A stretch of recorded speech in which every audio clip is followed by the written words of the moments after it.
I want you to do something a little radical right now, like wherever you are listening to this. Yeah, just take a second. Exactly. I want you to literally unclench your jaw. Just let it go. Drop your shoulders. Most of us don't even realize we're tensing up, you know? Right. And look, I don't care if you just finished, a grueling 12-hour shift on the hospital ward, or if you just stepped off a loud, dusty job site. Or even if you're just mentally exhausted from staring at screens all day long. Leave it at the door. It's over. You are officially entering quiet mode. So just take a deep breath. That's the baseline we need for this. It really is. And now I want you to look at the phone sitting next to you, or maybe the smartwatch on your wrist. Every single time that screen lights up, every time it buzzes, it steals exactly 23 minutes of your life. Welcome to the deep dive. It really is a staggering number to confront when you put it like that. 23 minutes Yeah. from one buzz. Yeah, because we tend to measure interruptions in like the seconds it takes to glance at a screen, right? Whoa! We completely ignore the massive cognitive debt we incur the moment we look away from our deep work. And that cognitive debt, that is exactly the central target of our mission today. Okay, let's unpack this. We are exploring The Sovereign Architect's Guide by Chillstar 08. Specifically, episode 6, which is titled Deep Work Dynamo, How to Finish Your Week in 4 Hours. Right. And if you remember in our last deep dive, we talked about installing the drawing those boundaries and reclaiming your personal space. But clearing the space is just step one. It actually reveals a much deeper, much more intimidating problem. Yeah, the void. What are we actually supposed to be building in that silence we just fought for? Because if we don't have a blueprint, the noise of the world is just going to rush right back in to fill it. Oh, for sure. We have this natural horror of a vacuum. The second our schedule opens up even slightly, our instinct is to pack it with activity. We just have to be doing something constantly. Exactly. We are culturally conditioned to equate motion with progress. Yeah. But Chillstar 08 introduces a really brilliant distinction here. She talks about the trap of idling. I love this concept so much.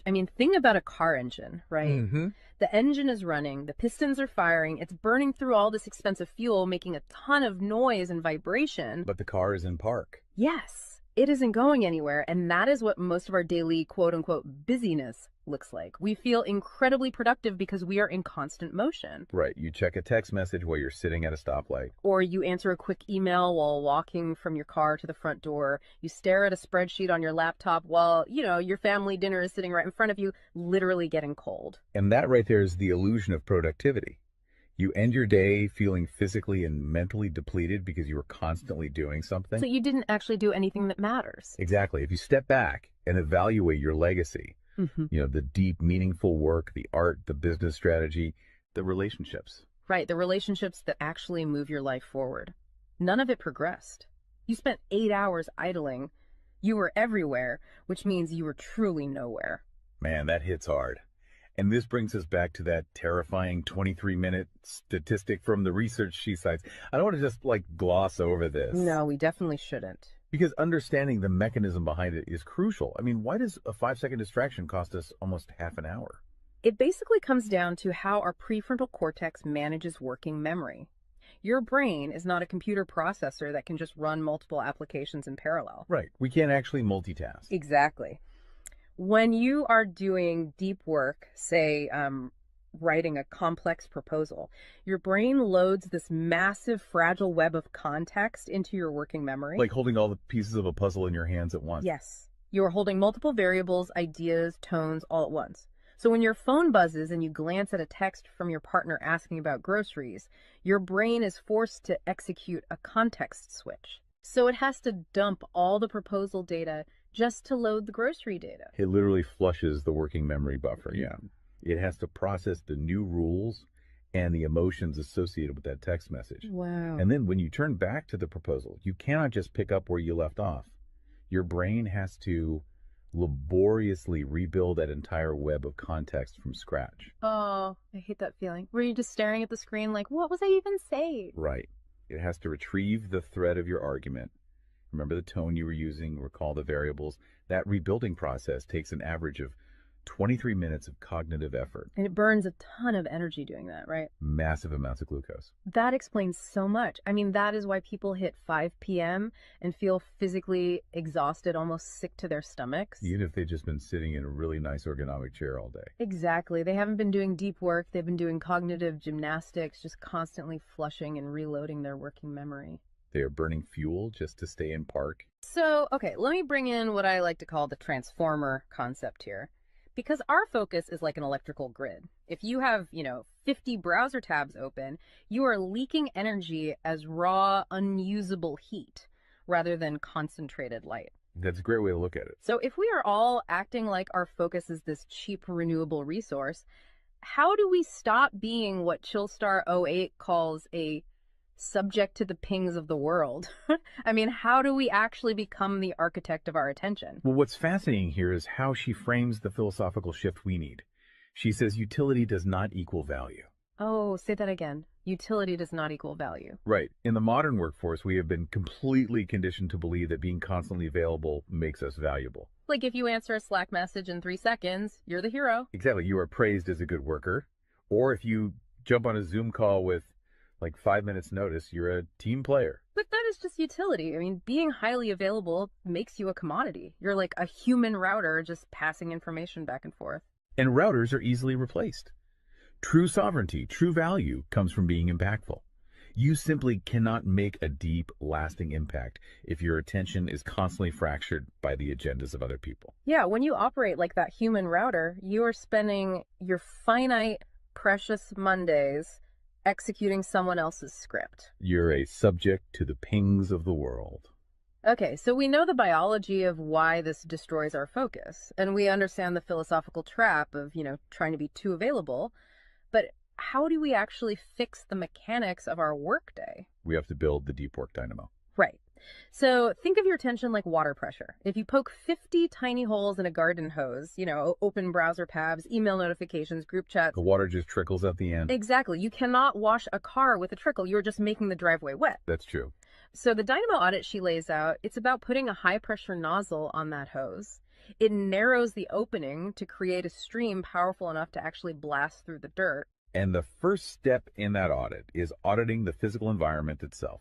She calls it analyzing your signal-to-noise ratio. Okay, so visualize your workspace right now. She asks you to determine if it is a sanctuary or a transit hub. Let's be honest. Most of us are operating in transit hubs. A transit hub is a place of constant arrival and departure. People walking by, announcements over the loudspeaker, just a blur of motion. Yeah, and you can't build a legacy in a train station. But we need to push past the basic phones are distracting advice, right? Because our listeners already know that. Oh, absolutely. Chillstar '08's rule is much more brutal than that. She says if the phone is even sitting on your desk, even face down, it is acting as a parasite on your cognitive grid. A parasite, just by being in the room. The research supports this entirely, by the way. The mere presence of a smartphone in your visual field, even if it is completely powered off, measurably reduces your cognitive capacity. Because your brain is having to actively expend energy to ignore it, right? Exactly. It is running a background process that just keeps saying, don't check the phone, don't check the phone. That is energy being actively stolen from your primary task. So sovereignty literally begins the moment you physically remove the device from the room, put it in a drawer down the hall. Close the door. Make the physical environment quiet. But okay, let's say you've done that. That doesn't stop your own brain from creating internal noise, right? Like trying to juggle 5 projects at once. How do we fix the internal wiring? That brings us to the second pillar of the audit, which is the batch wiring rule. This directly addresses the danger of switching fatigue, which we touched on with that 23-minute penalty. Right, the cognitive glucose burn. Yeah. When we attempt to multitask, like writing a creative brief, then pausing to check inventory levels, then answering 3 customer service emails. And then trying to go back to the brief. Right. We are grinding our mental gears to dust. We are switching between entirely different cognitive states. Because creative writing uses a completely different part of the brain than calculating inventory, obviously. They require entirely different operating frequencies. So the batch wiring rule dictates that you must group similar tasks together based on their cognitive load. Okay. And you do not switch the current until that specific type of work is completely done.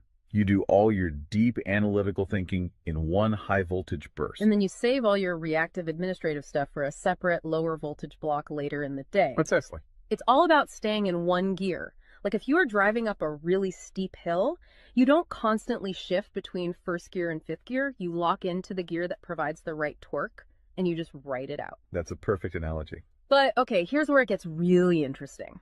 This leads to the third pillar of the audit, and this is where I actually need to seriously push back on the source material a bit.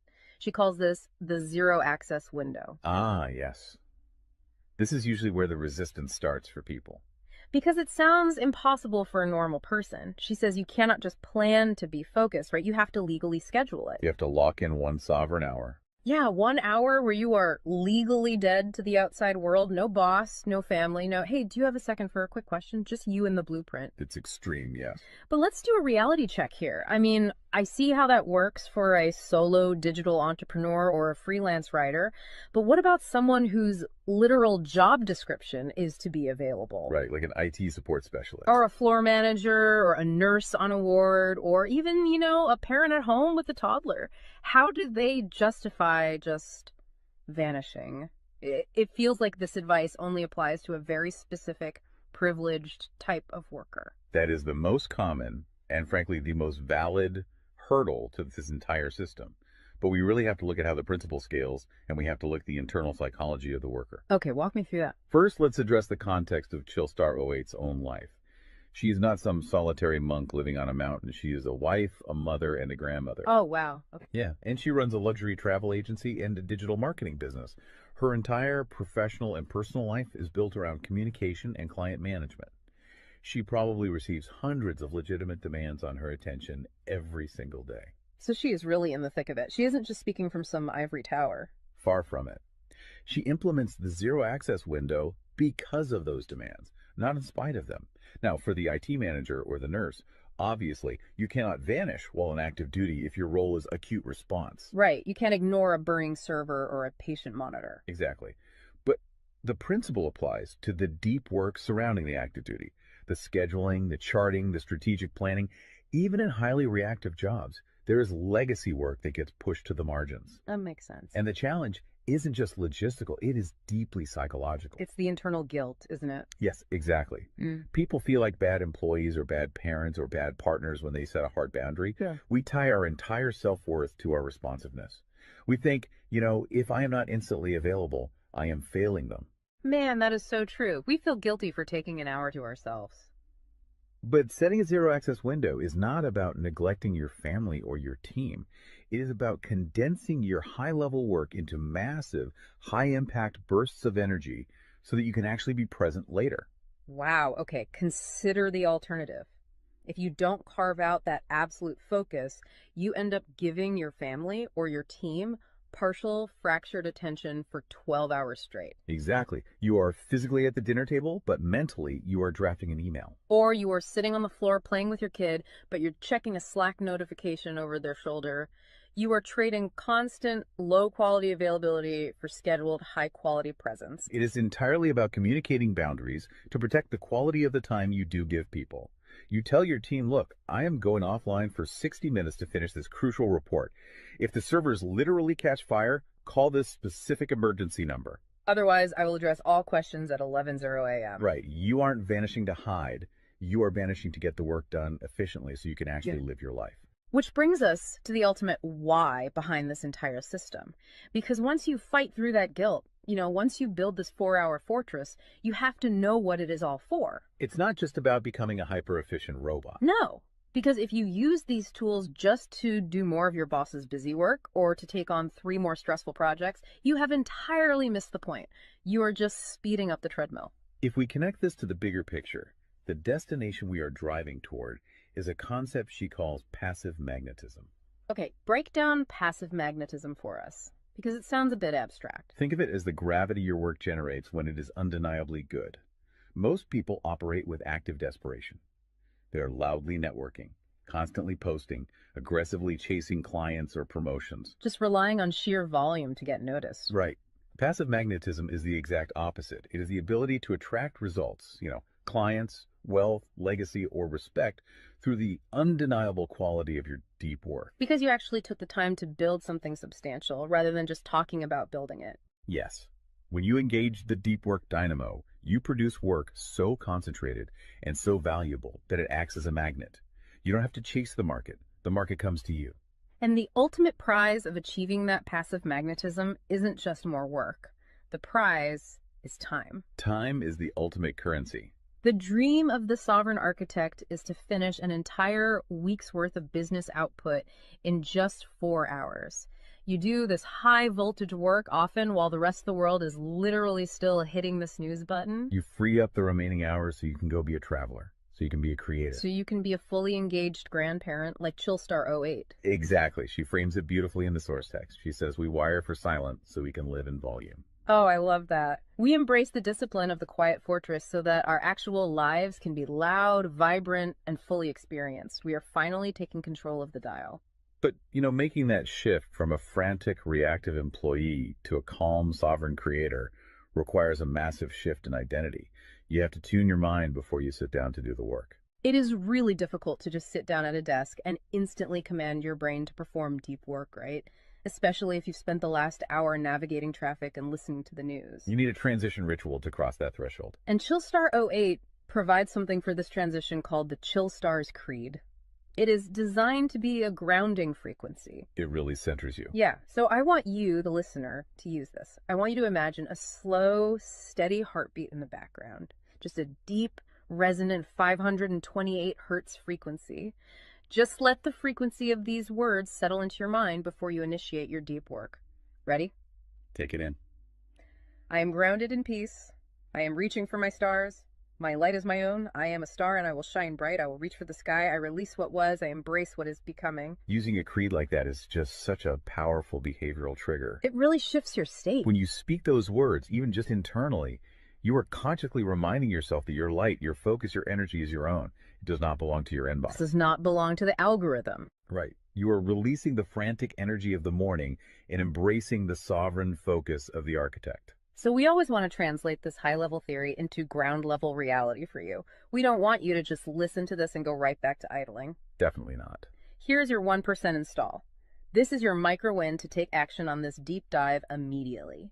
Tomorrow morning, before the world starts demanding your attention, before you check a single news site or open your email, I want you to set a timer for exactly 60 minutes. Put your phone in another room entirely. Yes, physical distance. Do not open any extra browser tabs. Pick one legacy task, just one, and flip the switch on your very first sovereign hour. And be prepared for it to feel incredibly uncomfortable at first. Your brain will crave the dopamine hit of a notification. Oh, you will feel an almost physical itch to check your messages. But if you can sit in that silence, if you can endure that initial friction, you will watch the dynamo start to spin. You will enter that flow state, and the old blueprints of hustling and grinding will be completely burned away. And look, if you want the actual templates to automate this piece, the specific tools and step-by-step guides to build the system out completely and protect your location-independent freedom, you can join the Sovereign Fortress on the Chillstar 08 school community. All the blueprints are there waiting for you. They really are. As we wrap up this deep dive, I want to leave you with one final thought to explore on your own. We have spent this entire session talking about the mechanics of work. We've talked about condensing your week's output into just 4 hours of pure, undistracted focus. But if you actually achieve that, you're going to be faced with a beautiful, kind of terrifying question. What's that? Who are you going to become in the remaining 164 hours of your week? What if your true legacy has absolutely nothing to do with what you produce while you are busy, but entirely to do with who you are when you are finally completely silent? Wow. Unclench that jaw. Drop those shoulders. Step into the quiet. Go be great and flip the switch. We'll see you on the next deep dive.